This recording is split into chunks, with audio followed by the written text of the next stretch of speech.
إليه من ماله وأهله والناس أجمعين حاضران مجلس দিনদার নেককার আল্লাহওয়ালা পরেজগার মুমিন মুসলমান ভাই ও বাবাজিরা, এই 18 বাকির গাইনপাড়া বাৎসরিক ইসালে সওয়াবের নির্বাচিত সম্মানীয় সভাপতি মহাশয়, আমন্ত্রিত উলামায়ে কেরাম, খাস করে দরবারে ফুরফা শরীফ থেকে আগত আওলাদে মুসাদ্দিদুজ জামান জনাব ভাইজান হুজুর কিবলা, পূর্বে ওসিয়াত করছিলেন আমার শ্রদ্ধেয় ভাজন বন্ধুবর হযরত মাওলানা ভাই মুতাহার হোসেন সাহেব যোগদান করেছেন। সেই মহান স্রষ্টা রব্বুল আলামিনের কালিমাতুল শুকর আদায় করে একবার প্রাণ খুলে পড়ি আলহামদুলিল্লাহ। জোরে বলে সালাতু সালাম জানাই বিশ্বনবীর দরবারে, যে নবী সৃষ্টি না হলে আমার আল্লাহ কুল কায়নাতকে সৃষ্টি করতেন না। একবার জোরে বলুন সুবহানাল্লাহ, আর একটু জোরে বলুন সুবহানাল্লাহ। সে নবীর প্রতি জানাই দরুদ ও সালাম, উচ্চ আওয়াজে পড়ি সাল্লাল্লাহু তাআলা আলাইহি ওয়াসাল্লাম। একটু দরুদ শরীফ পড়ি, আমি এটা চেঞ্জ করে নিই। আল্লাহ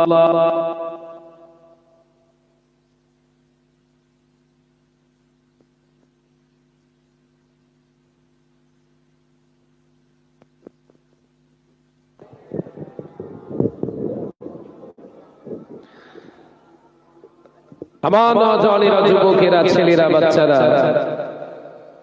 ওয়াজ নসিহত দীর্ঘক্ষণ ধরে আমার ভাই কোরআন এবং হাদিস থেকে অনেক মূল্যবান তথ্য আপনাদের কাছে পেশ করেছেন। ওয়াজ নসিহত করাটা এবং শোনাটা আজকে সমাজে খুব একটা বড় ফ্যাক্টর নয়। বক্তা যে কেউ হতে পারে এবং শ্রোতাও যে কেউ এসে বসে যেতে পারে, কিন্তু ওয়াজটাকে ধারণ করে নিজের জীবনটাকে সেই ওয়াজের মাধ্যমে ধাবিত করা, চালনা করা, ইস্তেকামাত দেওয়া, এটাই হচ্ছে সবথেকে বড় কথা। জলসা মাহফিল মুসলিম সমাজে কম হচ্ছে না, প্রচুর পরিমাণে, বহুল পরিমাণে জলসা মাহফিল। এই জলসা মাহফিল যত সমাজে, আমাদের মুসলিম সমাজে দাওয়াতের কাজ, জলসা মাহফিল, তাকরীরের মজলিস যত বেড়েছে, সমাজে কিন্তু আমরা এটা লক্ষ্য করছি, মানুষের ভিতরে বিদ্বেষ কিন্তু দিনের পর দিন বেড়ে চলেছে। তার কারণ আমরা শরিয়াতের স্বার্থে কাজগুলো করছি না, ব্যক্তি স্বার্থের কাজগুলো, ইগোর লড়াই আমরা মেতে আছি। যার কারণে এইরকম ধর্মীয় একটি ধর্মীয় প্রতিষ্ঠানে বা মজলিস থেকে যেটা পাওয়ার কথা ছিল কিন্তু সেটা আর পাওয়া যাচ্ছে না। এখান থেকে পাওয়া যাচ্ছে শুধু কার দিকে কোন নজরে তাকাতে হবে, হিংসা বিদ্বেষ ছাড়া আর কিছু নয়। ভাইরা সবাই এত জড়ো হয়েছে, এখনো কিছু সিট খালি আছে, চলে যান। আওয়াজ করলে হবে না, শোনা। জন যুবক ছেলেরা মুখে আওয়াজ করো না, আস্তে আস্তে ভিতরে ঢোকেন। ভাইরা চলে আসেন, ভিতরে চলে আসেন তো বাবু। তাহলে জলসা মাহফিল থেকে আমাদের হৃদয়ে ঈমানের কিছু খোরাক আমরা সংগ্রহ করব বলে এখানে আসি। এই জলসা মাহফিল থেকে আমাদের প্রাপ্তি হলো কি? উলামায়ে দ্বীন ওয়াজ নসিহত করবেন, যেটা আমাদের আখিরাতের পথকে সুদূর প্রসারী হবে এবং হাকিকাতের জিন্দেগির সঙ্গে আখিরাতের জিন্দেগিটা কিভাবে মিলিয়ে আখিরাতটাকে বাঁচানো যাবে, সেই তথ্য পাওয়ার জন্য আজকেই কিন্তু মজলিস। কথা ঠিক না ভুল? জোরে বলে, আওয়াজ করলে হবে না। ভিতরে জায়গা রয়েছে, ভিতরে চলে আসে।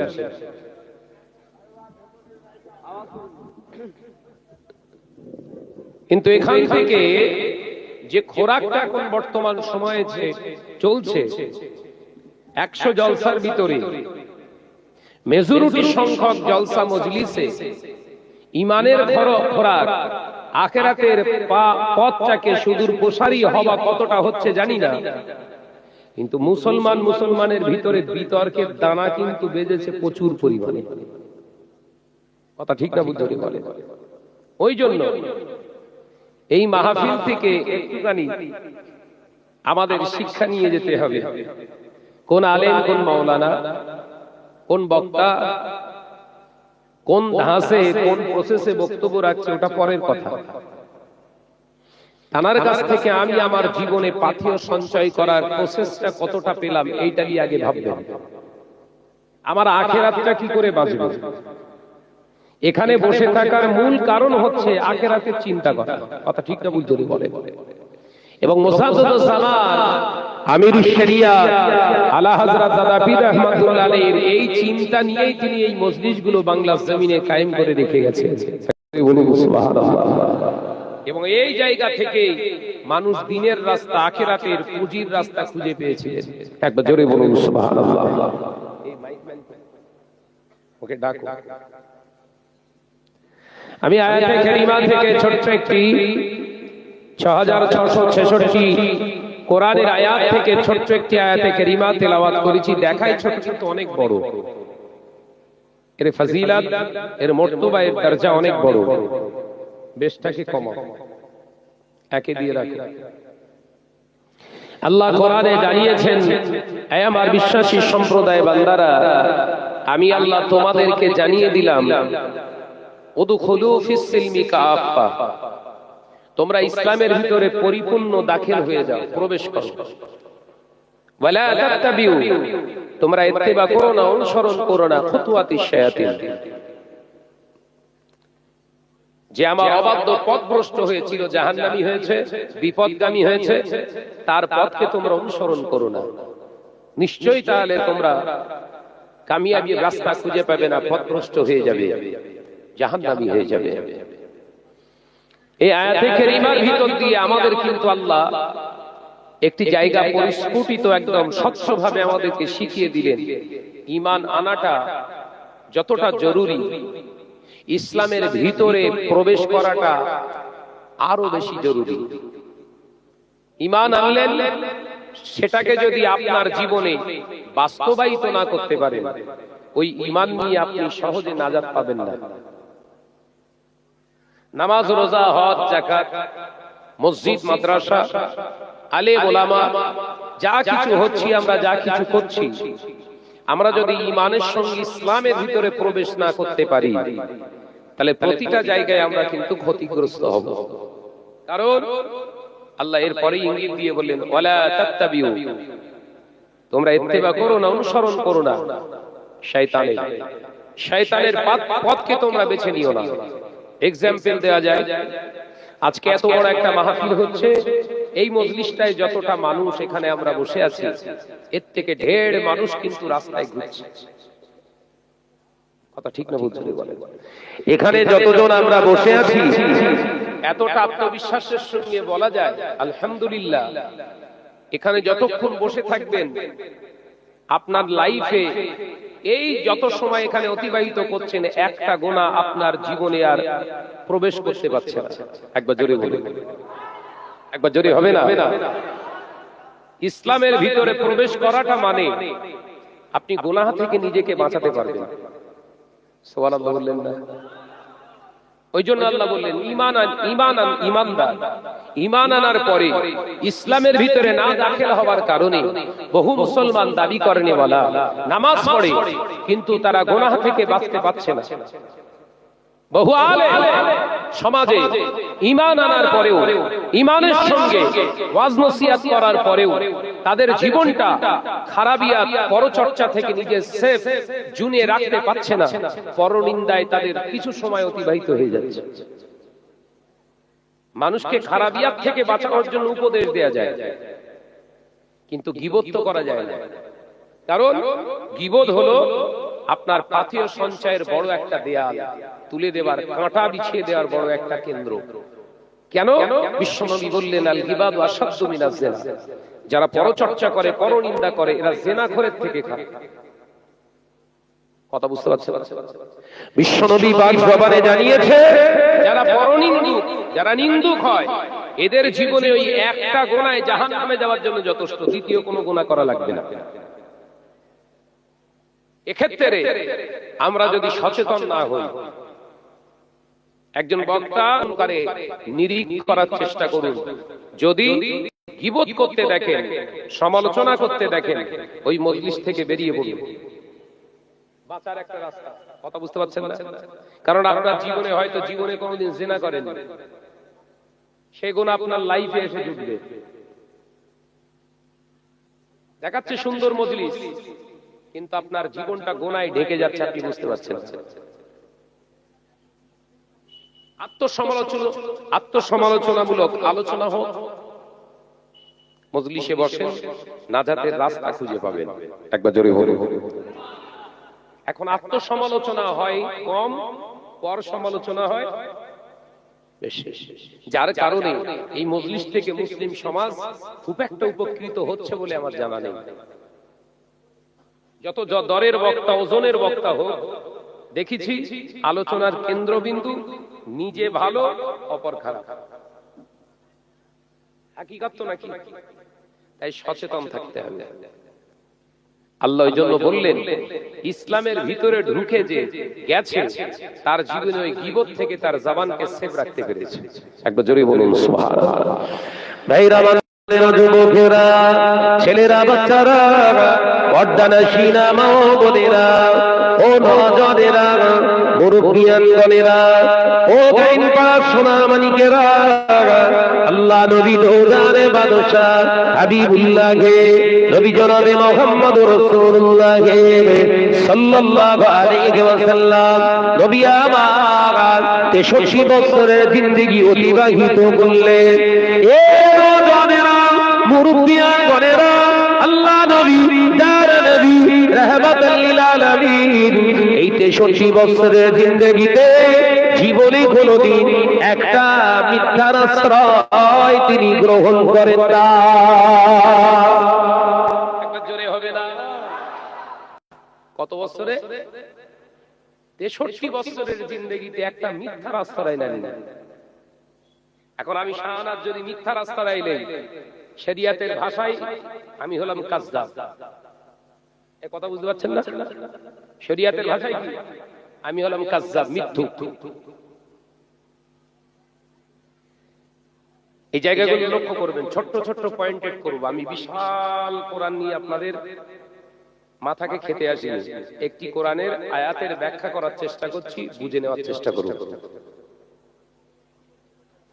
ভাইরা, নওজওয়ানেরা, যুবকেরা, ছেলেরা, বাচ্চারা, পর্দানশীনা মা ও বোনেরা, আল্লাহ নবী তো জাহানের বাদশা হাবিবুল্লাহকে, নবী জনাবে মুহাম্মদুর রাসূলুল্লাহ সাল্লাল্লাহু আলাইহি ওয়াসাল্লাম, নবী আমার 63 বছরের জিন্দেগি গুজরান করেছে। আল্লাহ নবী জীবনে কোনদিন অন্যায়কারীর সঙ্গে তিনি আপোষ করেন না। একবার জোরে বলেন। তাহলে নবী অন্যায় করেননি, অন্যায়কারীকেও সাপোর্ট করেননি। সুবহানাল্লাহ। দুটো হলো।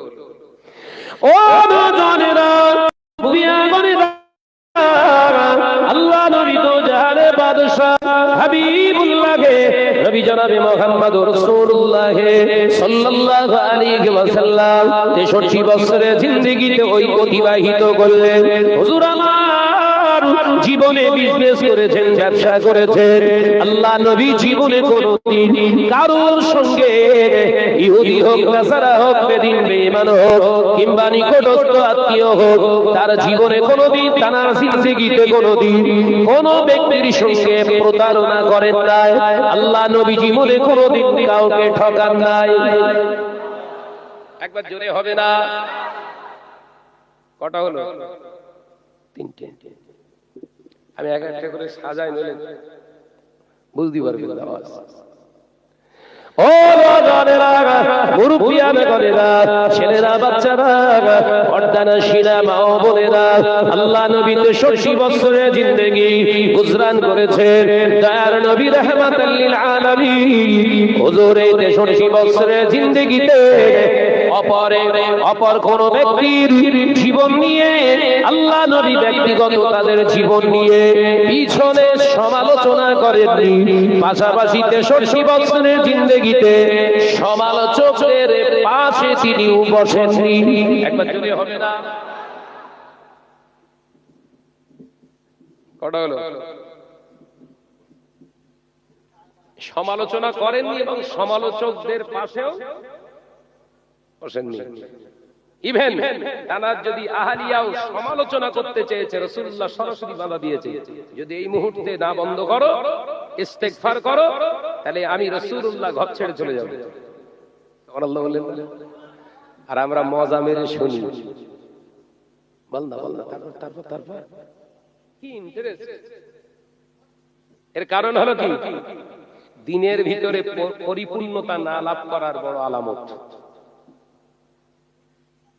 মেয়েরা, নওজওয়ানেরা, মুরব্বিয়ানেরা, ছেলেরা, বাচ্চারা, পর্দানশীরা, মা ও বোনেরা, শুনে রেখে দিন, জেনে রেখে দিন, আল্লাহ নবী দয়ার নবী রাহমাতাল লিল আলামিন হুজুর আমার পাক জবানে জানিয়ে দিলেন, ও আমার সাহাবীরা, আমি রাসূলুল্লাহকে সাল্লাল্লাহু আলাইহি ওয়াসাল্লাম স্বামী হিসাবে দায়িত্ব পালন করেছি। আমার বিবাহিত জিন্দেগিতে আমি স্বামীর দায়িত্বটা পালন করেছি। ও নওজওয়ানেরা, যুবকেরা, সেই নবী আদর্শ জিন্দেগিটা ফলো করলে দেখতে পাওয়া যায় আমাদের নবী রাহমাতাল লিল আলামিন স্ত্রীদের, আহলিয়াদের, আমাদের আম্মা জানদের রাদিয়াল্লাহু তাআলা আনহুমা হুজুরদের হয়তো ভালো খানা দিতে পারেননি, হুজুর আমার হয়তো ভালো কাপড় দিতে পারেননি, হয়তো হুজুর আমার ভালো ঘরও দিতে পারেননি। আল্লাহ নবী হয়তো নিজের আহলিয়াদেরকে সেইভাবে তিনি ভালো খাবার, ভালো সাজার দিতে পারেননি। ও নওজওয়ানেরা, যুবকেরা, এটা চ্যালেঞ্জের সঙ্গে গ্রহণ করা যায়, গোটা পৃথিবীকে চ্যালেঞ্জ দেয়া যায়। আল্লাহ নবীর জীবনে তার আহলিয়াগুলোকে যেভাবে পালন করেছে, রাসূলুল্লাহ জিন্দেগিতে যেমন একদিকে তানার বিবিরা, আমাদের আম্মা জানেরা তানার অবাধ্য হননি, পাশাপাশি লক্ষ্য করলে দেখা যায় আল্লাহ নবীর অভাব জিন্দেগি গুজরান করেছে, কিন্তু অভাবের তাড়নায় নিজের বিবিকে অন্যায় রাস্তার দিকে ঠেলে দেওয়া তো দূরের কথা, তার নবী রাহমাতাল লিল আলামিনের একটা বিবি আমাদের আম্মা জানের চেহারা রূপের বর্ণনা তামাম পৃথিবীর কোন বিজ্ঞানী এখনো পর্যন্ত আবিষ্কার করতে পারেনি, কিয়ামত পর্যন্ত পারবে না। একবার জোরে বলে। আর আমাদের সব বিবিরা এখন ওই বলো, আমাদের বিবিরা এখন রাস্তায় ঘোরে, রাস্তায় আপনার শুধু ঘোরা নয়, মার্কেটিং করছে যথারীতি। আস্তে আস্তে গাড়ি আমার আটকে গেছে, জলসা হচ্ছে গ্রামে, জলসা তো অবশ্যই হওয়া দরকার, দোকান বসবে অবশ্যই, কিন্তু ঘরের মেয়েরা বেআব্রু অবস্থায় ঘুরবে কেন? কথা বলছেন না কেন?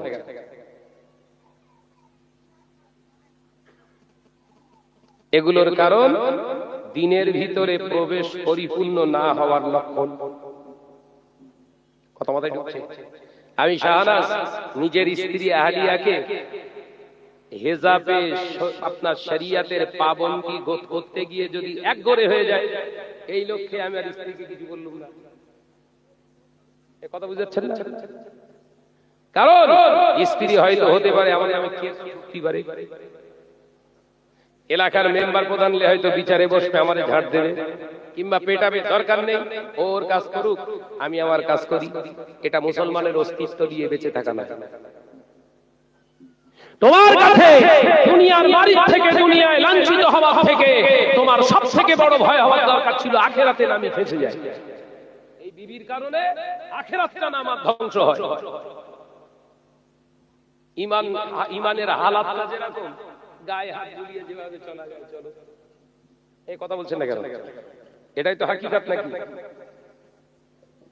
বিশ্বনবী বিবিদেরকে, আমাদের আম্মাজান রিদওয়ানুল্লাহি তাআলা আলাইহা আজমাইনগণ হুজুরদেরকে বসেছেন, ডেটেছেন, অন্যায়ের সঙ্গে কোনো আপোষ নেই। সুবহানাল্লাহ। একবার জোরে হবে না? সূরা তাহরিম বলে একটি আপনার সূরা আছে কোরআন পাকের ভিতরে। এই সূরা তাহরিমের শানে নুজুলে বলা হয়েছে, আম্মাজান হযরত আয়েশা সিদ্দিকা রাদিয়াল্লাহু তাআলা আনহার নামে যখন মিথ্যা তহমত দেয়া হলো। মিথ্যা তহমত কি? অন্য একজন যুবক সাহাবীর সঙ্গে অবৈধ সম্পর্কে। নাউজুবিল্লাহ বলে। বিশ্বনবী কেঁদেছিলেন, কষ্ট পেয়েছিলেন মুনাফিকদের দ্বারা। এগুলো সম্ভব হয় মুনাফিকদের দ্বারা। সত্যকে মিথ্যা, মিথ্যাকে সত্য রটানো, এই দায়িত্ব কার? ইবলিসের। এবার ইবলিস চিন্তা করছে, তাই তো আমি যদি সরাসরি মানুষের কাছে রটাই তাহলে চিনতে পারবে আমি শয়তানি, তাহলে বিশ্বাস করবে না। শাহনাজ ভাইয়ের দিয়ে রটাই, কারণ শাহনাজ ভাই মৌলী সাহেব, কথা বুঝতে পারছেন না? শাহনাজ ভাই মাওলানা মৌলী সাহেব, তাহলে শাহনাজ ভাইয়ের দিয়ে যদি রটাই, শাহনাজ ভাইয়ের সামনে যে কজন বসে থাকবে তার ভিতরে 100 জন থাকলে 50%, 50 জন অন্তত বিশ্বাস করতে পারে যে মাওলানা যেটা বলতেছে খুব একটা মিথ্যে বলে পুড়িয়ে দেওয়া যাচ্ছে না। কথা বলছেন না কেন? মাওলানা মানুষ অতিবাদী। তাহলে ইবলিসও সময় সময় রূপ চেঞ্জ করে, কোন সময় মাওলানা সাজে, কোন সময় বক্তা সাজে। কারণ ইবলিসের আসল সূরাত আমাদের সামনে আসলে আমরা চিনে ফেলবো হচ্ছে শয়তান। শুরু হয়ে যাবে তো, কথা বলছেন না কেন?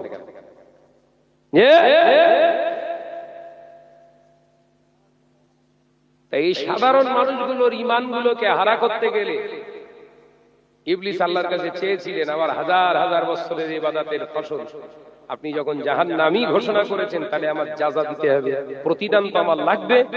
তাহলে আপনি আমায় বলুন, আপনি দেবেন। আল্লাহ আমার দ্বিতীয় চাওয়াটা, আমার তৃতীয় চাওয়াটা কি? এই আদম, বানি আদমের সূরাত ধরে তাদেরকে ধোঁকা দেব। যখন ইচ্ছা যাবে হাফেজ সাহেব সাজবো, মাওলানা সাজবো, বক্তা সাজবো, মেম্বারে বসে হুজুর সাজবো, কারণ আমার সুবিধার্থে ওদেরকে জাহান্নামী করবো আমি। কারণ আমার আসল সময় যদি আমি স্টেজে উঠে ঢিলকে মেরে ফেলবে, এই কথা বলছেন না কেন? আমার তো পাথর ছুঁড়ে ছুঁড়ে ঘায়েল করবে আল্লাহ। দরকার নেই, আমি হুজুর সেজেই উঠবো। তাফসীরের কিতাবে এসেছে তৈরি করা না বলো। আমি গতকাল এই অধ্যায়ে ওয়াজ করেছি আপনাদের ছোট আজগারাতে। ইবলিসের এত পাওয়ার, এর ভেতর থেকে আপনার ঈমান বাঁচিয়ে চলে এই ওয়াজটাকে শুনে আপনার জীবনটাকে মূল্যায়ন করে আপনার জিন্দেগিটা শরিয়াতের রাস্তায় চালাবেন, এই প্রতিজ্ঞাবদ্ধ হয়ে যদি এখান থেকে যেতে পারেন, আজকের জলসাটা আপনার নাজাতের ওসিলা হবে। একবার জোরে বলুন, একবার জোরে হবে না? তাহলে বিশ্বনবী নাম্বার 1 মিথ্যার আশ্রয় নেননি। বুঝতে পারছেন তো নাকি? বিশ্বনবী অন্যায় মিথ্যার আশ্রয় নেননি। দ্বিতীয়, অন্যায়কারী সাথ দেননি। তৃতীয়, জীবনে কারুর সমালোচনা করেননি পেছনে। চতুর্থ, বিজনেস করতে যে জীবনে কারুর সঙ্গে প্রতারণা করেননি। সুবহানাল্লাহ বলেন।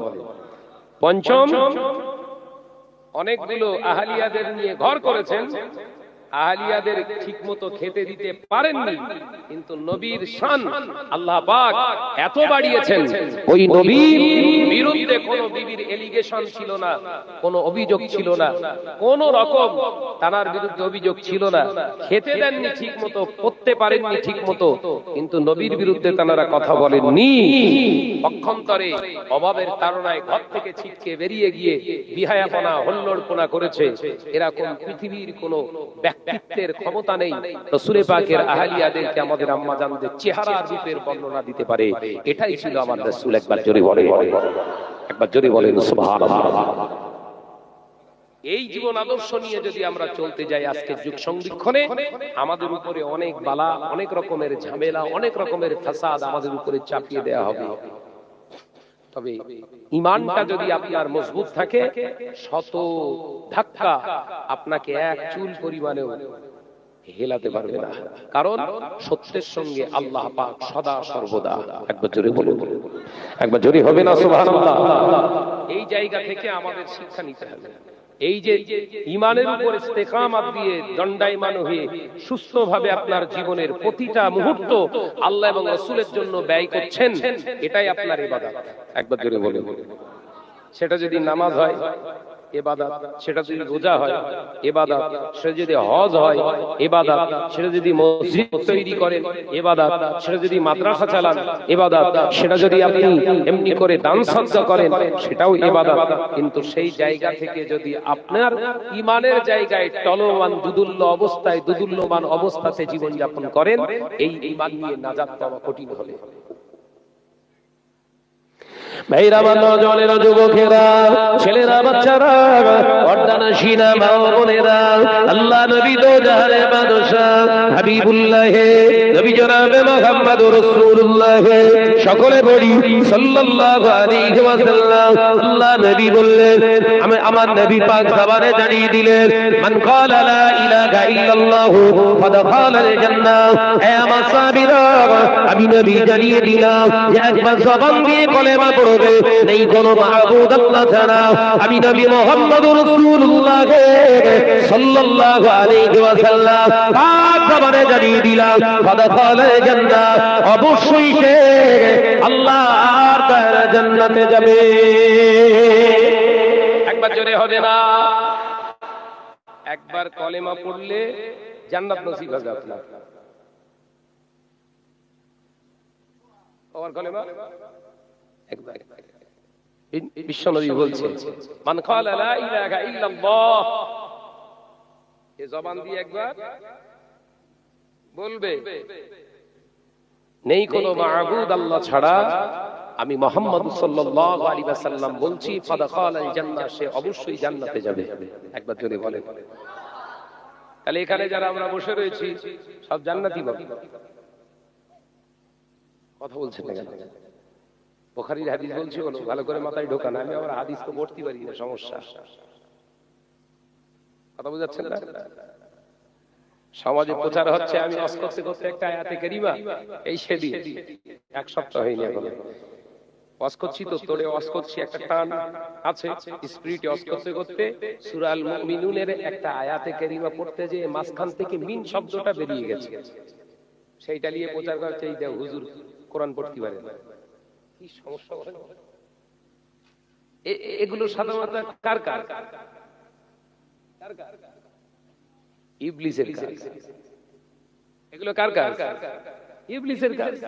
কারণ শাহনাজ কোরআন পড়তে পারে, আপনি নামাজ জানেন, নামাজের হুকুম আহকাম রকমগুলো সব জানেন, নামাজ পড়ছেন, পড়তে পড়তে অন্য মনস্ক হয়ে আপনি কেরাত পড়তে যে এক জায়গা একটা আয়াতের একটা অংশ ছেড়ে দিয়ে নামাজটা পড়ছেন, পেছন দিক থেকে কেউ এসে উচিত লোকমা দেয়া, ওই আয়াতটা ধরিয়ে দেওয়া, তার যদি জানা থাকে। যদি সেরকম ব্যক্তি না থাকে, আপনি নামাজটা আদায় করছেন, ওই অবস্থায় যদি আপনার খেয়ালে আসে তাই তো আমার আয়াতে কারিমার অংশ ছেড়ে গেছে, সঙ্গে সঙ্গে ডান দিকে সালাম ফিরিয়ে সেজদা করা। তাহলে এই সংশোধন হয়ে যাওয়ার কারণে, তার মানে ভুলটাকে উইথড্র করা। সেজদা মানে কি? ভুলের শিকারের জন্য একটা সেজদা করা করলেন আল্লাহ পাকের কাছে। সেজদা করার কারণে দেখা যাচ্ছে আল্লাহ পাক হাবিব শেখাচ্ছেন ওই নামাজটা কমজুরিয়াতের নামাজ থেকে আল্লাহ পাক পরিষ্কার পরিস্ফুট স্বচ্ছ নামাজ হিসাবে কবুল করে। একবার জোরে বলুন। তাহলে ইবাদতের ক্ষেত্রে যদি ওটা হয়, আমি শাহনাজ একটা ওয়াজ ইবাদত, আপনার ইবাদত এটা নামাজ নয়। ওয়াজ করতে করতে 2 ঘন্টায় ওয়াজ করতে করতে একটা আয়াতে কারিমা পড়তে যে ফস করে একটা আয়াতের ছোট্ট একটা শব্দ মিন, আয়াতটা ছিল কি? ওয়া লাকাদ খালাকনাল ইনসানা মিন সুলালামিন তিন। একটা মিন বাদ দিয়ে আর একটা মিন ধরে আয়াতটা শেষ করেছি। আমার দরকার ছিল ফোন করে, ভাই আপনার এই জায়গাটা ছেড়ে গেছে, এটাই তো মুমিনের কাজ। এই কথা বলছেন না কেন? দরকার ছিল এটা, কিন্তু সেটা হলো না। কি হলো? ওই ছেড়ে যাওয়া আয়াতের তিলাওয়াতটা সমাজের কাছে ভাইরাল করে দেয়া হলো। কারণ শাহনাজ এখন অন্যায়ের প্রতিবাদী ব্যক্তিত্বে রূপান্তরিত হচ্ছে, ওর মুখ যদি বন্ধ না করা যায় ব্যবসায় আঘাত আসতে পারে।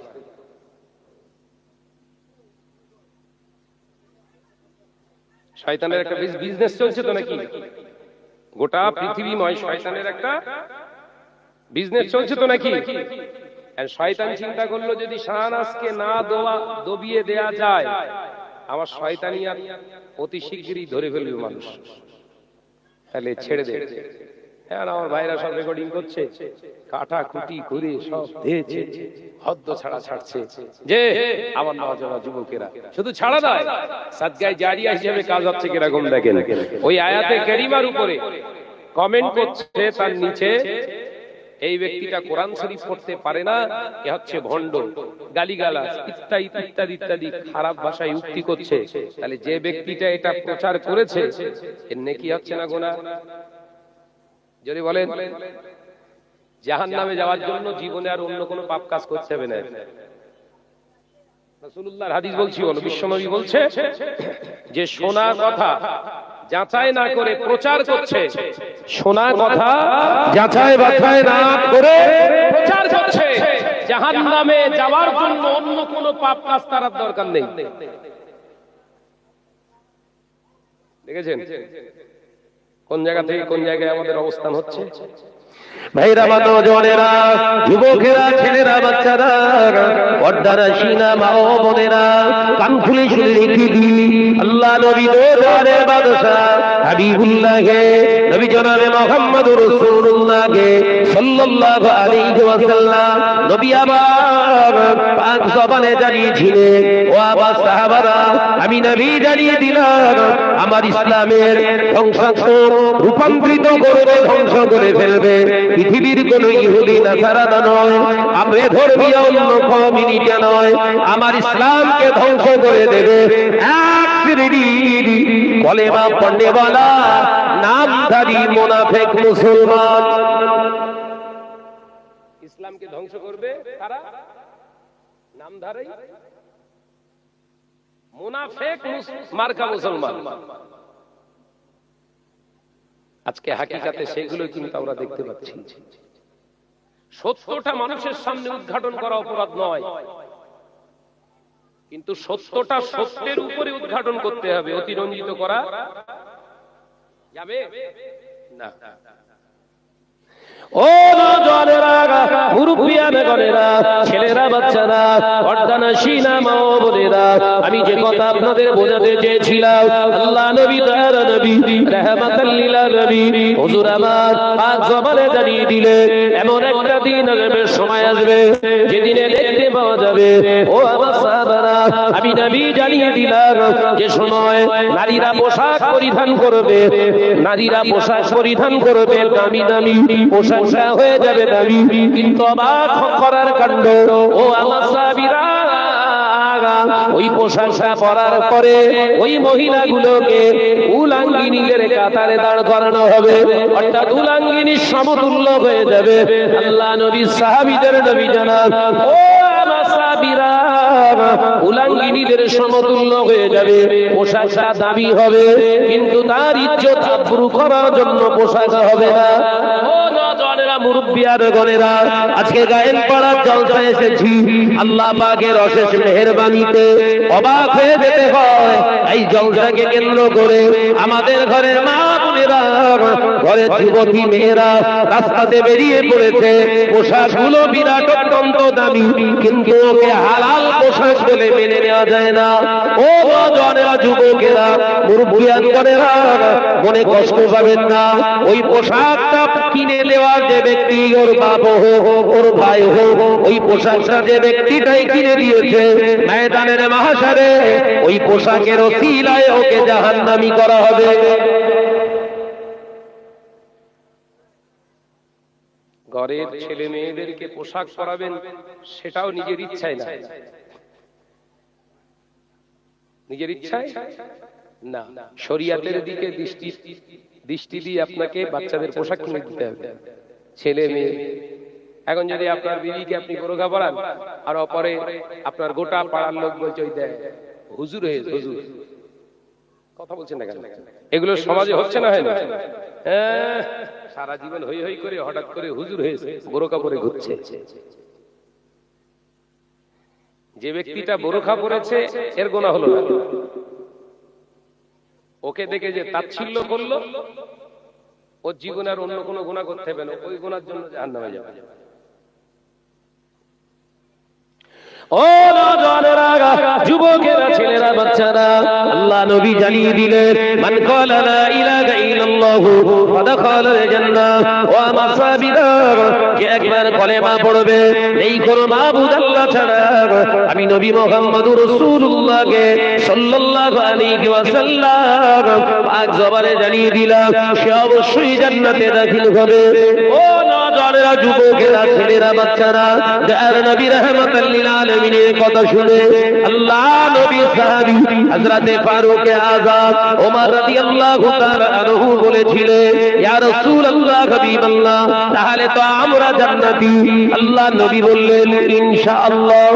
ও নওজোয়ান যুবকেরা, হযরতে ওমর বললেন, ইয়া রাসূলুল্লাহ, হাবিবাল্লাহ, হুজুর যখন জান্নাতি হয়ে গিয়েছি, নামাজ আজকে থেকে আর পড়লাম না। কি বলছে? নামাজ পড়বো না, জান্নাতি তো। আমার আলোচনা বুঝতে পারছেন তো? হযরতে ফারুক আযম বললেন, হুজুর তাহলে আমি চলে যাই, দোয়া করব, নামাজ তাহলে আর পড়ছি না, জান্নাতি হয়ে গেছি। বিশ্বনবী বললেন, ও আচ্ছা, তুমি নামাজ পড়বে না? না হুজুর, আপনি তো বললেন আমি জান্নাতি। ঠিক আছে, নামাজ পড়বে না তো? ঠিক আছে হুজুর, তাহলে আমি চলে যাচ্ছি, নামাজ কিন্তু আর আদায় করছি না, জান্নাতি। নবী বললেন, নামাজ না পড়লেও তুমি জান্নাতি। একবার জোরে বল, একবার জোরে হবে না? ওমর, তুমি নামাজ না পড়লেও জান্নাতি। হযরতে ওমর দুই এক পা করে এগিয়ে গিয়ে আবার দাঁড়িয়ে, হুজুর আমি চলে যাচ্ছি কিন্তু। আল্লাহ রাসূল মুচকে হেসে বললেন, যাও হুজুর, তাহলে কিন্তু আমি আর মসজিদে নামাজের জন্য আসছি না, এমনি আপনার সঙ্গে সাক্ষাৎ করব। বিশ্বনবী বললেন, যখন এই কথা ওমর বললেন, আল্লাহ রাসূল মুচকে হেসে বললেন, ঠিক আছে ওমর, ইনশাআল্লাহ নামাজ পড়তে হবে না, যাও, তারপরেও তুমি জান্নাতি। একবার জোরে বলুন।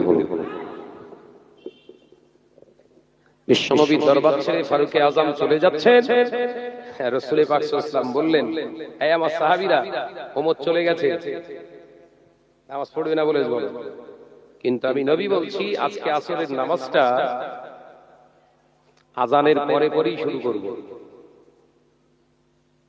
আজানের পরে 4 রাকাত সুন্নত পড়ার যে সময়, আজকে আর ওইটা না ভাই, বিলাল আজান দেবে, আজানের পরে মাগরিবের সময়ের মতো আর কি নামাজ হবে, পরে পরেই শুরু হবে, বেশিক্ষণ লেট করা যাবে না। কেন ইয়া রাসূলুল্লাহ, আজকে কিছু জিবরাইল বলল না, ওমর যাতে জামাতে নামাজ না পায়। একবার জোরে বলুন, একবার জোরে বলবেন না? কেন? ওমর যাতে জামাতটা না ধরতে পারে। প্রশ্ন নেই এখানে? ওমর বললেন, পড়তে আসবো না, নবী বলছে যেন জামাত না পায়। ঈমান বুঝতে পেরেছেন না? কিচ্ছু বোঝা যায় না, শুধু বলছে সুবহানাল্লাহ। আরে ভাই, নবীর এটা ঈমান। ওমর বলেছে তো কি হবে, আযান কানে আসলে থাকতে পারবে না, ঠিক নামাজে এসে হাজির হবে। একবার জোরে বলেন, একবার জোরে বলবেন না? কারণ উদখুলু ফিস সিলমি কাফা, আমার ইসলামের ভিতরে পুরো ওমর আছে। একবার জোরে বলেন। আর আমরা একবার ভেতরে একবার বাইরে, একবার ভেতরে একবার, কথা বলেন এখানে। আমাদের অবস্থা থেকে শয়তানও পর্যন্ত মাথা ঢোকে, আল্লাহ কি হচ্ছে? ও নওজোয়ানেরা, মুরব্বিয়ানেরা, ছেলেরা, বাচ্চারা, আল্লাহ নবী তো জানে বাদশাহ হাবিবুল্লাহ, নবী জনাবে মুহাম্মদুর রাসূলুল্লাহ সাল্লাল্লাহু আলাইহি ওয়াসাল্লাম, নবী আমার সাহাবায়ে কেরামদের বললেন, তোমরা দেরি করবে না। হযরতে বেলাল রাদিয়াল্লাহু তাআলা আনহু আযান হেঁকে দিলেন, আল্লাহু আকবার, আল্লাহু আকবার। আযান হেঁকে দিয়েছে। ও নওজোয়ানেরা, যুবকেরা, ছেলেরা, বাচ্চারা, হযরতে ওমর রাদিয়াল্লাহু তাআলা আনহু আযান হেঁকে দিয়েছে। আযানটা হযরতে ফারুক আযম ওমর রাদিয়াল্লাহু তাআলা আনহুর কানেতে চলে গিয়েছে। আল্লাহ নবী সাহাবীরা মদিনার মসজিদুন নববী শরীফে সকলে কাতারে কাতারে দাঁড়িয়ে গেলেন। নবী আমার দিন দুনিয়ার বাদশা হাবিবুল্লাহ নবী জনাবে মুহাম্মদুর রাসূলুল্লাহ সাল্লাল্লাহু আলাইহি ওয়াসাল্লাম হুজুর আমার ইমামতির জায়গায় দাঁড়িয়ে গেলেন। ও আমার সাহাবীরা মদিনার মসজিদুন নববী শরীফের দরজা জানালাগুলো বন্ধ করে দাও। মদিনার মসজিদুন নববী শরীফের দরজা জানালাগুলো বন্ধ করে দাও। সমস্ত সাহাবী হুজুররা এসে গিয়েছে, তোমরা দরজা জানালা বন্ধ করে দাও। আল্লাহ নবী সাহাবীরা অবাক হয়ে গেলেন। আজকে তো নতুন সিস্টেমে আপনার জামাত হচ্ছে, মসজিদুন নববী শরীফের দরজা জানালা কোনদিন তো বন্ধ করে নামাজ হয় না, আজকে নতুন সিস্টেম বোধহয় শুরু করলেন। আল্লাহ নবী বললেন আজকের জন্য আসরের ওয়াক্তের জন্য কেবলমাত্র মসজিদুন নববী শরীফে এই জামাতের সময় এটাই বন্ধ থাকবে।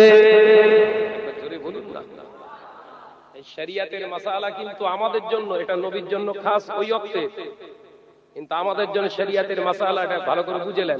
শীতকালে অনেকে কি করে, দরজা জানলা আটকে দিয়ে ঘুমতে জোর ভেতরে জামাত হচ্ছে, এটা হচ্ছে মাকরুহ।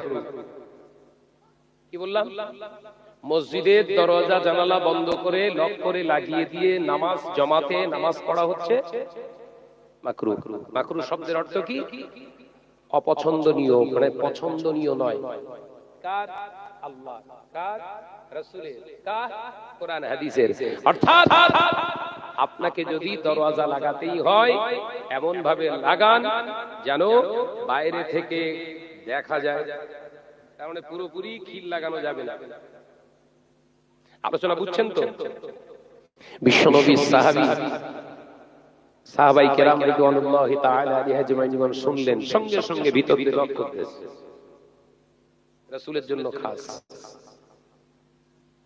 রাসূলের জন্য খাস। আমার নবী পাক সাল্লাল্লাহু আলাইহি ওয়াসাল্লামের সাহাবীরা রাসূলুল্লাহর পিছনে ইক্তেদা শুরু করেছে, তাকবীরে তাহরিমা করে বিশ্বনবী নামাজ শুরু করেছে। আল্লাহ নবী সাহাবীরা নামাজ আদায় করছে, হঠাৎ দেখতে পাওয়া যায় আল্লাহ নবী সাহাবী ফারুক আযম ওমর রাদিয়াল্লাহু তাআলা আনহু হুজুর আমার মসজিদুন নববী শরীফে এসে ঘুরতে লাগলেন। হুজুর আমার এসে দেখলেন মসজিদুন নববী শরীফের দরজা জানালা বন্ধ, মসজিদুন নববী শরীফের দরজা জানালা বন্ধ, কোন দিক থেকে ঢোকার রাস্তা নাই। আল্লাহ নবী সাহাবী ওমর গোটা মসজিদুন নববী শরীফে চতুর্দিকে ঘুরে ঘুরে অনেকবার চেষ্টা করেছে, খোলার জন্য হলো না। যুবকেরা, ছেলেরা, বাচ্চারা হযরতে ওমরের না প্রবেশ করার রাস্তা না পেয়ে আল্লাহু আকবার বলে জোরে ধাক্কা মেরে মদিনার মসজিদুন নববী শরীফের কপাট ভেঙে ফেলে ফারুক আযম ভিতরে ঢুকে গিয়ে আল্লাহ নবী জামাতে এসে যোগ দিলেন। নবীর ঈমানের সঙ্গে মিলেছে, নবীর ঈমানের সঙ্গে মিলেছে, বিশ্বাসের সঙ্গে মিলেছে যে আমার ওমর থাকতে পারবে না, কারণ উদখুলু ফিস সিলমি কাফা, আমার ওমর ইসলামের ভিতরে পরিপূর্ণ দাখিল হয়ে আছে। কেন? ওমরকে দেখে শয়তান ভয় পায়। একবার জোরে বলে। আর আমাদের দেখলে শয়তান কাছে এসে জড়িয়ে ধরে। কথা বলছেন না কেন? ঈমানদারের পার্থক্য দেখেছেন? ও নওজওয়ানেরা, মুরব্বিয়ানে গনেরা, ছেলেরা, বাচ্চারা, পর্দানশীরা, মা ও বোনেরা, আল্লাহ নবী জলিল কদর সাহাবী ফারুক আযম ওমর রাদিয়াল্লাহু তাআলা আনহু হুজুর আমার দেখতে পাওয়া যায় মসজিদুল নবী শরীফের পিছনের কাছে এসে দাঁড়িয়ে গেলে আল্লাহ নবী নামাজটা সম্পন্ন করে হুজুর আমার ডান দিকে সালাম ফিরিয়ে বাম দিকে সালাম ফিরিয়ে আল্লাহ নবী ডান দিক দিয়ে ঘুরে বসলেন। মদিনার মসজিদুল নবী শরীফে আগত মুসল্লির দিকে তাকালেন। নবী আবার দিন ও দুনিয়ার বাদশাহ হাবিবুল্লাহ নবী জনাবে মুহাম্মদুর রাসূলুল্লাহ সাল্লাল্লাহু আলাইহি ওয়াসাল্লাম হুজুর আমার তাকিয়ে দেখলেন সবাই বৈঠকে আছে, ওমর দাঁড়িয়ে দাঁড়িয়ে কচি বাচ্চার মতো চোখ থেকে পানির টুসা গড়ায় ওমর মসজিদুল নবী শরীফে নামাজ আদায় করে।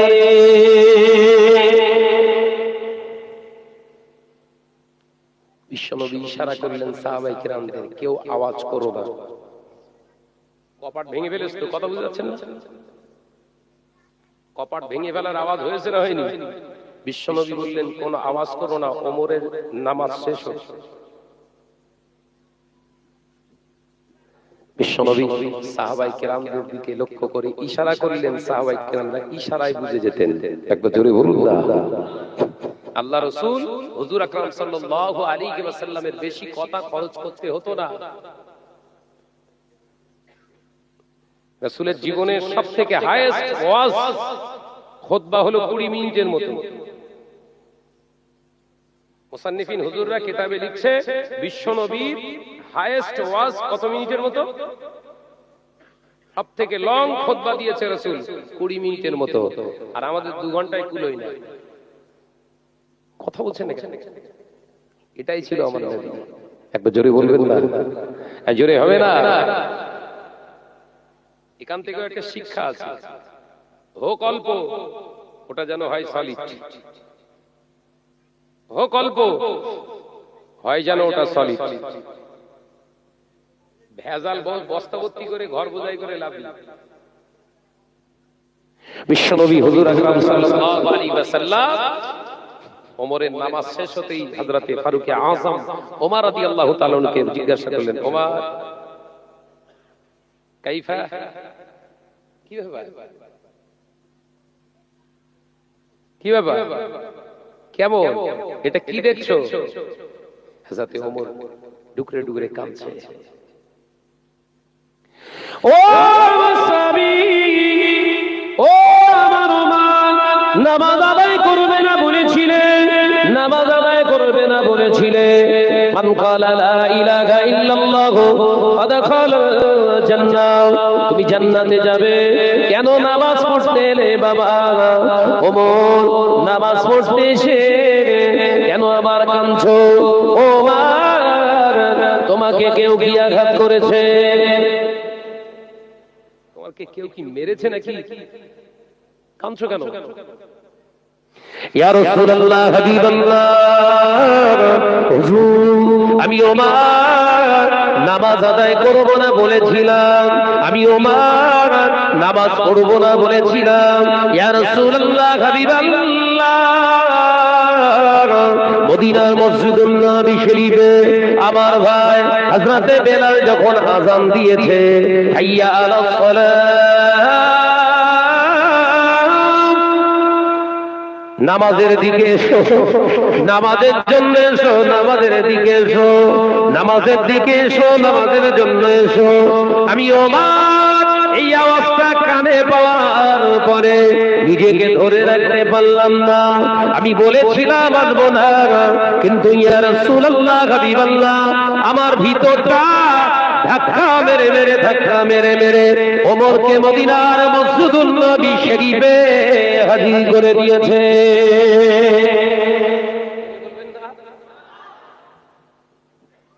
আমাদের আযান হলে আমরা বুঝতেই পারি তো মসজিদের ধারি ঘর হলে চুপ করে বসে বসে আদব বজায় রাখছে। হ্যালো হুজুর ওয়াজ করেছে, আযানের সময় কথা বলতেন, কথা বুঝাচ্ছেন না? আযানের সময় কথা বলতেনি, আযানের সময় দুনিয়ার কথাবার্তা কাজকর্ম বলা নিষেধ। আনাস ভাই বলে গেছে, কথা বুঝাচ্ছেন না? কোনো কথা বলার দরকার নেই, চুপ করে। হ্যাঁ, আযানের সময় কথা বলতেনি। আজান শুনে আজানের জবাব দেওয়া হচ্ছে ওয়াজিব। একবার জোরে বলেন, সেটা আজানের ভেতরে না বাইরে? কথা বলছেন না? তাহলে আজানের সময় ওই কথা বলা আপনার জন্য আল্লাহর তরফ থেকে আমার জন্য শরীয়তের হুকুম এসেছে। আজান মুয়াজ্জিন যেটা বলে তুমি সেইটার জবাব দাও। একবার জোরে বলো। ওই জন্য আজান চলাকালীন আজানের জবাব ছাড়া আদার্স কোনো কাজ আমাদের জন্য বৈধতা দেয় না। আজানের সময় আজান হচ্ছে, হুজুর এসে সালাম দিচ্ছে, আসসালামু আলাইকুম ভাইজান, শরীয়তের খেলাফ। আলোচনা বুঝছেন তো নাকি? আজানের সময় সালাম দেয়া শরীয়ত সম্মত নয়। আজান হচ্ছে, আপনি কোরআন শরীফ পাগলের মতো পড়ে যাচ্ছেন। কোরআন শরীফ পড়া এমনিতে আপনার জন্য সুন্নাহ, নফল ইবাদত, কিন্তু আজানের জবাব দেয়া কি বললাম? ওয়াজিব। সুন্নাত আগে না ওয়াজিব আগে? তাহলে কোরআন শরীফটা বন্ধ রাখতে হবে। আমার আলোচনা বুঝতে পারছেন তো নাকি? কোরআন শরীফটাও বন্ধ। কাজ করছেন, বেচা কেনা করছেন, আল্লাহ বলছিল ওয়াজারাল বাঈ, কেনা বেচা বন্ধ রাখো। সুবহানাল্লাহ বললেন না? আর আমাদের ওসব আজান শুনলে স্পিরিট বাড়ে, এই কথা বলছেন না কেন? আজান শুনলে আমাদের কাজের স্পিরিট। কালকে জুম্মা, অনেক ব্যক্তি আজানের সময় বলবে তাড়াতাড়ি জুম্মা পড়তে যাও, আজান হচ্ছে বলছে। এগুলো হচ্ছে শয়তানের ওয়াসওয়াসার ভিতরে থাকা কর্ম। মক্কা শরীফে, মদিনা শরীফে আজান শুরু হয়ে গেলে ঝুপঝাপ করে দোকানের শাটার ফেলা বন্ধ, কেনা বেচা বন্ধ। আমি আমার মেয়ের জন্য একটা আঙ্গুটি, এই রমজান মাসে একটা আঙ্গুটি খরিদ করতে গেছি। সেই আঙ্গুটি খরিদ করার ঠিক আমার কাছে মালটা দেবে তার আগেই আজানটা শুরু হয়ে গেছে। মানে আমি পকেট থেকে টাকা গুনছি, সেই সময় আজান। আমার হাতের আগে ফেলে দিয়ে আমাকে বললেন পাকিস্তানি দোকানদার, ভাই সাহেব अभी रोफड़ा टाका ये टंखा गुनने का कोई वक्त नहीं है, नमाज पढ़ने का वक्त आ गया, चलिए नमाज अदा कर ले। एक बार जोरे बोलो। আমাদের স্পিরিট হবে না, আরো স্লো হবে। টাকা গুনতে দিল না, আমার মাল তো দেওয়া দূরের কথা। আপনার টাকা আপনার কাছে রাখুন, জামাতে নামাজ পড়বো, আল্লাহ হায়াতে রাখলে এসে আবার আপনার মাল লেনদেন হবে। এইটা হচ্ছে মুসলমান।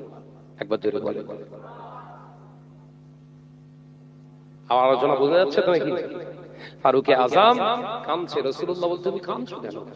ঠিক আছে নামাজে এসো, কাঁদছো, তুমি কাঁদছো কেন? ইয়া রাসূলুল্লাহ, হাবিবাল্লাহ, এই জন্য কাঁদছি, এসে দেখি মদিনার মসজিদুন নববী শরীফের সব দরজা জানালা সব বন্ধ, ভিতর থেকে বন্ধ, আমি ঢুকতে পারছি না। ইয়া রাসূলুল্লাহ, হাবিবাল্লাহ, মদিনার মসজিদুন নববী শরীফে আমি ঢোকার রাস্তা পাচ্ছি না, আমি পাগলের মতো হয়ে গিয়েছি। ভিতরে আপনি নামাজ আদায় করছেন, জামাতটা আমার ছেড়ে যাবে। ইয়া রাসূলুল্লাহ, হাবিবাল্লাহ, হুজুর আমি জামাতে নামাজ আদায় করব।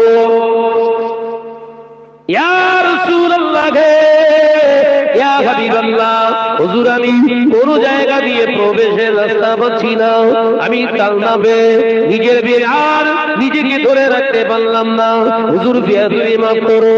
আমি মদিনার মসজিদুন নববী শরীফের দরওয়াজায় জোরে ধাক্কা মেরে দরওয়াজার কপাটটা ভেঙে ভিতরে ঢুকে গেলাম, জানো আমার জীবন থেকে জামাতটা না ছেড়ে যা। একবার জোরে হবে না? জামাত যাতে না ছাড়ে, মসজিদের কপাট ভেঙে ফেলেছে।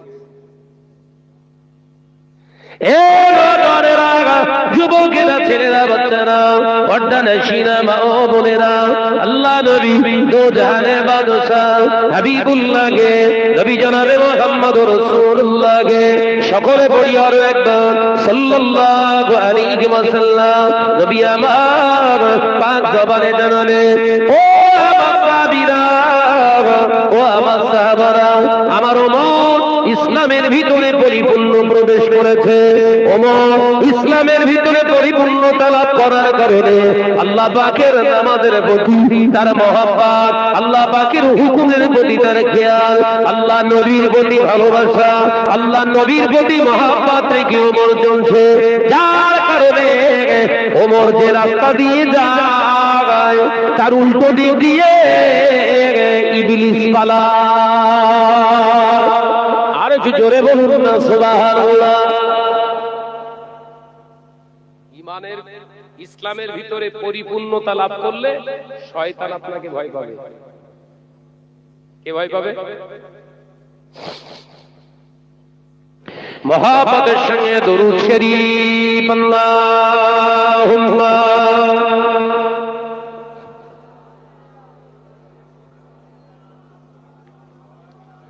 বড় বাবা বড় মহাপদের সঙ্গে ওয়া আলা আলি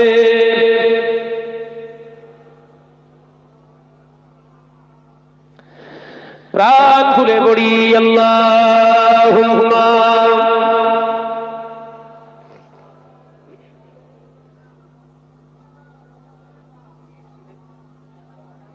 ওয়া আলা আলি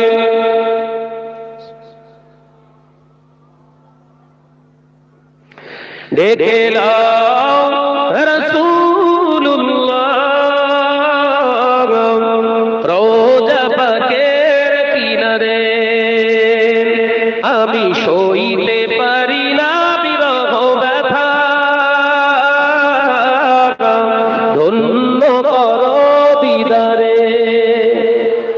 জোরে হবে না নারে তাকবীর। ডেকে নাও রাসূলুল্লাহ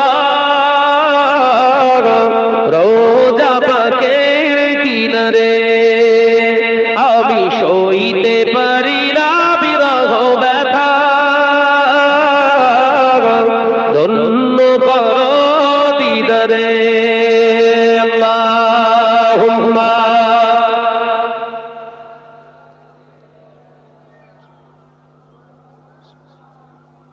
একটু আওয়াজ দাও, মোহাম্মদের সঙ্গে পড়ি ওয়া আলা আলি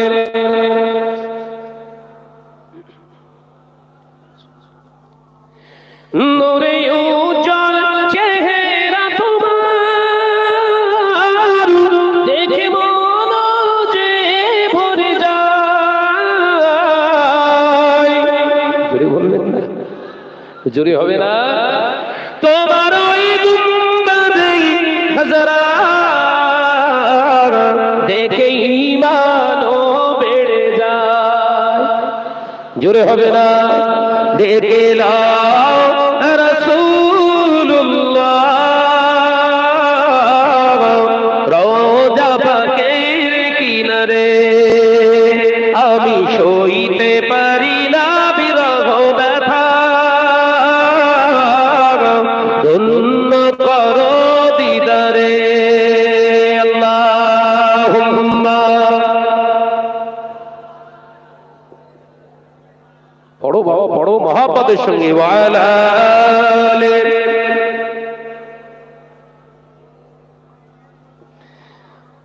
মদিনার ওই আকাশ, মদিনার ওই বাতাস,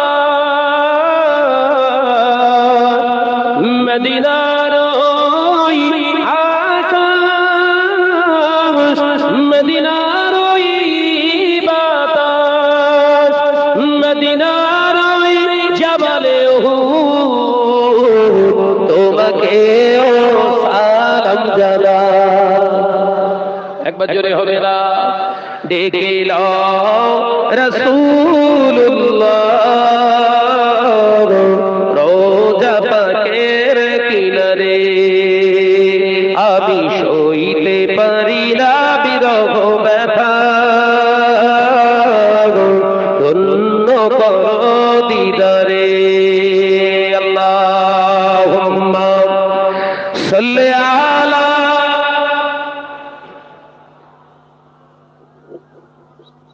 মাশাআল্লাহ মাশাআল্লাহ। আরেকটু জোরে ওয়া আলা আলি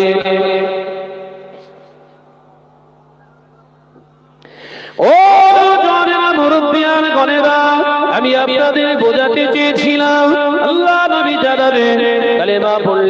জান্নাতে যাবে, কলেমা পড়লে জান্নাতে যাবে। এ নওজওয়ানেরা, আল্লাহ নবী সাহাবী ফারুক আযম ওমর রাদিয়াল্লাহু তাআলা আনহু কলেমা পড়েছিলেন, কলেমার মর্যাদা রেখেছিলেন। কলেমা শুধু পড়লে হবে না, কলেমা হলো পাক, আমার আল্লাহ হলো পাক, আল্লাহর কালাম হলো পাক, জান্নাতটাও হলো পাক। জান্নাতি হতে গেলে আমাকে আপনাকে সমস্ত খারাপিয়াত থেকে পাক হয়ে থাকতে হবে, তবে আল্লাহ পাক খুশি হয়ে আমার আপনার নসিবে জান্নাত করে দেবে।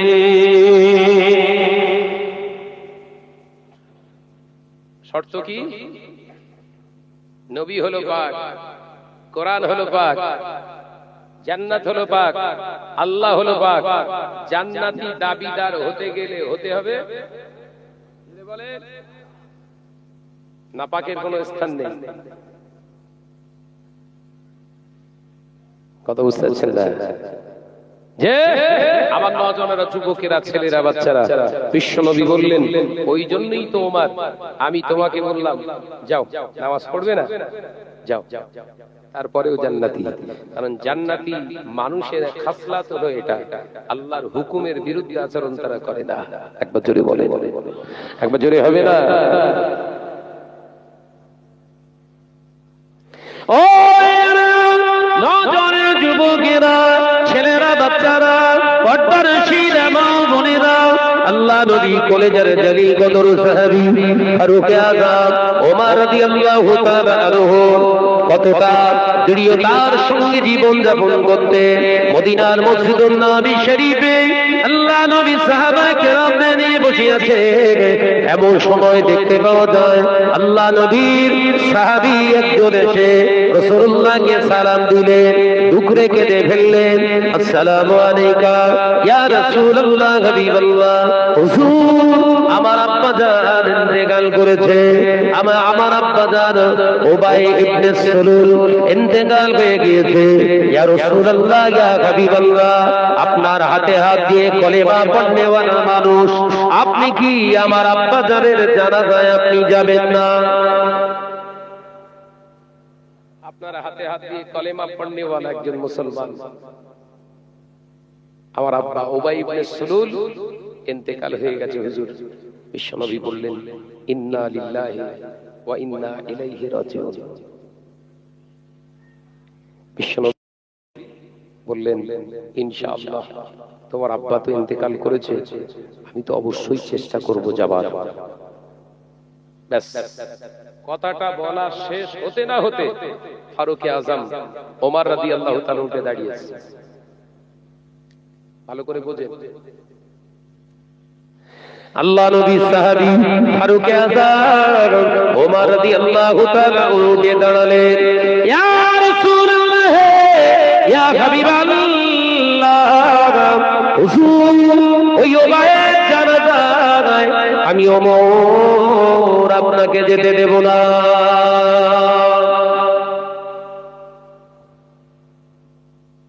কিছু বোঝা যাচ্ছে? আসলে কলেমা পড়নে বলা বলো, একই দরবারের মানুষ বলো। আল্লাহ নবী সাহাবী হযরত ফারুক আযম রাদিয়াল্লাহু তাআলা আনহু বললেন, ইয়া রাসূলুল্লাহ হাবিবাল্লাহ, এই উবাই ইবনে সুলুলের জানাজায় আপনি যেতে দেব না। ইয়া নবী আল্লাহ, ইয়া রাহমাতাল লিল আলামিন। কারণ উবাই কেমন ছিল, উবাই ইবনে সুলুল কেমন ছিল আপনি জানেন, আমি ওমরও জানি।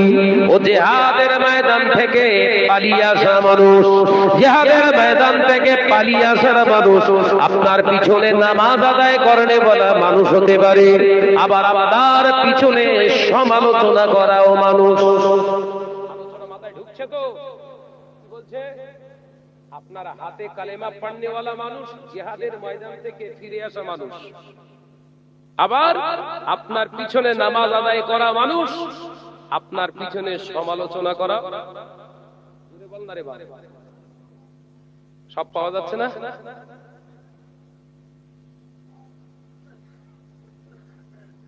ও নওজোয়ানেরা, যুবকেরা, ছেলেরা, বাচ্চারা, পর্দানা শিরা মা ও বোনেরা, আল্লাহ নবী জলিল কদর সাহাবী ফারুক আযম হযরতে ওমর রাদিয়াল্লাহু তাআলা আনহু বললেন, ইয়া রাসূলুল্লাহ, হাবিবাল্লাহ, হুজুর ওই ওমর ইবনে আপনার উবাই ইবনে সালুলের জানাজায় আমি যেতে দেব না।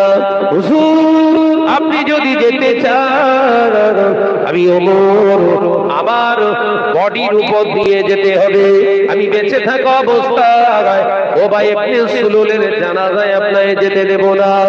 এ নওজোয়ানেরা, যুবকেরা, ছেলেরা, বাচ্চারা, পর্দানা শিরা মা ও বোনেরা, আল্লাহ নবী দয়ার নবী রাহমাতাল লিল আলামিন হুজুর ওই সময় বলেছিলেন মনে মনে কি কথা। আল্লাহ নবী মনে মনে এই কথা চিন্তা করলেন, ওমর তুমি শতবার বাধা দেওয়ার পরেও, তুমি শত চেষ্টা করেও আমি নবী দয়ার নবী রাহমাতাল লিল আলামিন তারপরেও একবার যাওয়ার চেষ্টা করব। এই কথাটা রাসূলুল্লাহ বহিঃপ্রকাশ করছে না, মনে মনে কথা হয় না, মনে মনে কথা হয় না, শুধু মানুষের সঙ্গে কথা হয় নাকি? মনে মনে কথা হয়, আল্লাহর সঙ্গে কথা হয়। কথা বলছেন না কেন? মন আছে তো সব নাকি? মনে মনে বিশ্বনবী কথা বলছেন। নাযালা বিহি জিবরাইল আলাইহিস সালাম। একবার জোরে বললেন না? জিবরাইল আলাইহিস সালাম এসে আসে,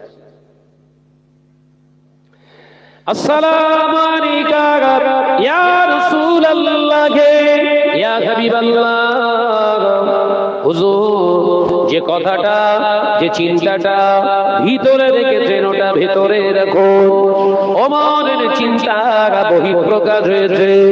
আপনি আজকে জানাজায় যাবেন, ওয়াদা করেছেন, আপনি জবান দিয়ে বলেছেন, আপনার জবানের দিকে তাকিয়ে আল্লাহ জানিয়েছে আপনি অবশ্যই জানাজায় যেতে পারেন, উবাইয়ের জন্য দোয়া করতে পারবেন না। জোরে বলবেন না?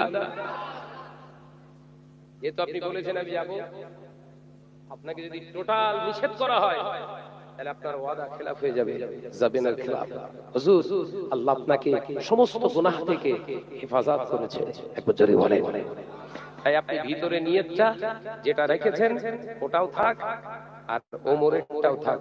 আজকে ওমরের সমর্থন দিয়ে আল্লাহ জিবরাইলকে পাঠিয়েছে, একবার জোরে বলেন। তার মানে জানাজায় যাবেন, দোয়া করবেন না। জানাজা মানে কি?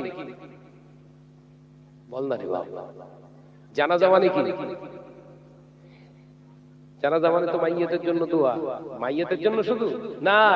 জানাজা শব্দের অর্থ হলো দোয়া, জিন্দা এবং মুর্দা। পড়ে না আল্লাহুম্মা গফরিলি হাইয়িনা মাইয়িতিনা, পড়ে তো? হাইয়িনা মানে কি? যে এখনো জীবিত আছে। কথা বলছেন না কেন? অমাইয়িতিনা, যারা মারা গেছে, চলে গেছে, পড়ে তো নাকি? আমার নজনে যুবকেরা, ছেলেরা, বাচ্চারা, আল্লাহ বললেন দোয়া করা যাবে না।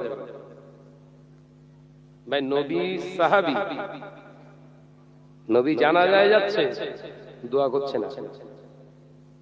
বুখারীর ভিতরে এসেছে, বুখারী শরীফের ভিতরে এসেছে, দয়ার নবী রাহমাতাল লিল আলামিন জানাজায় গিয়েছিলেন কিন্তু দোয়া করেননি। এখন প্রশ্ন, নবীর হাতে হাত দেওয়া মানুষ, নবীর হাতে হাত দিয়ে কলেমা পড়নে वाला মানুষ, নবীর পিছনে নামাজ পড়নে वाला মানুষ, একজন হাজী সাহেব, একজন হাজী সাহেব, ততলা শর্তেও রাসূলুল্লাহ তার জন্য দুআয়ে মাগফিরাত করলেন না। কারণ কারণ কারণ মুনাফিক মুসলমান, কারণ মুনাফিক মুসলমান। আমরা সেই মুনাফিকের আওতাভুক্ত হচ্ছি না তো বাপ?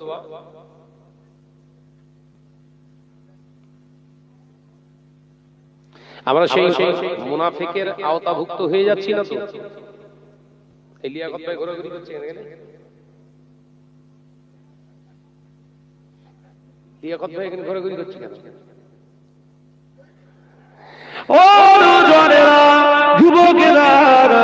ছেলেরা বাচ্চারা পর্দারা সিনা মা ও বোনেরা আল্লাহ নবী পাক জবানে জানিয়ে দিলেন আয়াতুন নিফাকুস সালাসা মুনাফিক যারা হয় আমি নবী জানিয়ে দিলাম তাদের ভিতরে তিনটি আলামত দেখতে পাওয়া যায় তাদের ভিতরে তিনটি আলামত দেখতে পাওয়া যায় এক নম্বর আল্লাহ নবী জানিয়ে দিলেন ইজা হাদাসা কাযিবা তারা তখন কথা বলবে তাদের কথার ভিতরে মিথ্যা পাওয়া যাবে ও নওজওয়ানেরা যুবকেরা ছেলেরা বাচ্চারা উবাই ইবনে সুলুল কথা বলতো কথার ভিতরে মিথ্যা থাকতো কেমন মিথ্যা উবাই ইবনে সুলুল রাসূল পাক সাল্লাল্লাহু আলাইহি ওয়াসাল্লাম যখন জিহাদের ময়দানে ডাক দিতেন আল্লাহ নবী জিহাদে যাবার জন্য ডাক দিতেন উবাই সর্বপ্রথম হাত উঠিয়ে বলতেন আমরা জিহাদের ময়দানে যাব ইসলামের জন্য লড়ব কলেমার জন্য লড়ব আল্লাহ আল্লাহ রাসূলের জন্য লড়ব দ্বীনের জন্য লড়ব জীবন চলে যাবে তাও আমরা পিছপা হব না এই বলে উদ্যত করতেন সবাইকে উদ্যত করার পরে যে দেখা যেত সবাই জিহাদের ময়দানে আছে উবাই ইবনে সুলুল নাই কথা বুঝাচ্ছেন না তিনি বলতেন আমরা জিহাদের ময়দানে যাব কোরআন বাঁচানোর জন্য যাব দ্বীন বাঁচানোর জন্য যাব নবী বাঁচানোর জন্য যাব ইসলাম বাঁচানোর জন্য যাব জিহাদের ময়দানে রাসূলুল্লাহ সাহাবীরা সবাই হাজির হয়েছে খুঁজে দেখা যেত উবাই ইবনে সুলুল আপনার সঙ্গ ভঙ্গ নেই মুনাফিকের আচরণ বুঝতে পারছেন তো নাকি কথা বলছেন না কেন বিশ্বনবী বললেন মুনাফিকের নাম্বার 1 আলামত ইজা হাদাসা কাযিবা বিশ্বনবী বললেন কথা বললে মিথ্যা বলে দ্বিতীয় নাম্বার সে যখন ওয়াদা করে ওয়াদা খেলাফ করে এরকম সব আছে না না ওয়াদা করলে ওয়াদা খেলাফ করে তৃতীয় নম্বর আমানতের মাল আত্মসাৎ করে খিয়ানত করে আমানত মানে এইটা একটু ভালো করে বুঝলেন আপনি আমার কাছে 50 টাকা দিয়ে বললেন ভাইজান এটা রেখে দেন আমার প্রয়োজনে যখন চাইবো আমি আপনার কাছ থেকে নেব আমি আপনার 50 টাকা ঝেড়ে দিয়েছি এটা হচ্ছে আমানতের খেয়ানত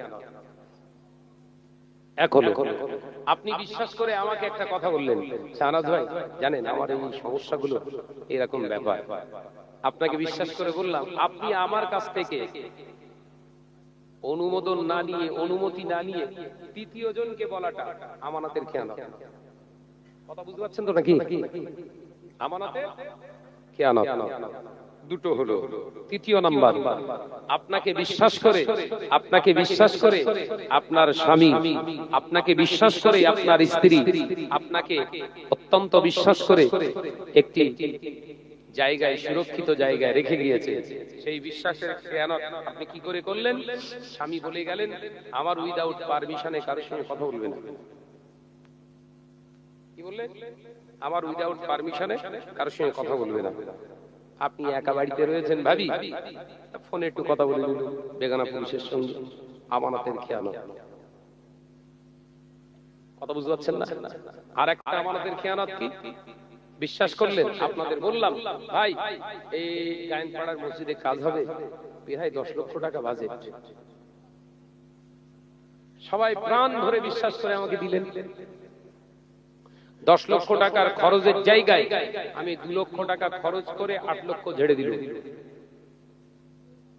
কথা বুঝতে পারছেন না সময় চলছে ভাইজান আমার একটা প্রতিষ্ঠান চলছে বিশাল ওই প্রতিষ্ঠানে আপনারা দেন বিরাট কাজ হচ্ছে বিশাল কাজ করছি ওই রকম কাজ পশ্চিমবঙ্গের জমিন আর কেউ করছে না আমি যা করছি দেখার মতো জিনিস দেন আপনারা দেখলেন শাহনাজ ভাই এত বড় একটা কাজ করছে তাহলে শাহনাজ ভাইকে দিয়ে সাহায্য করি দিলেন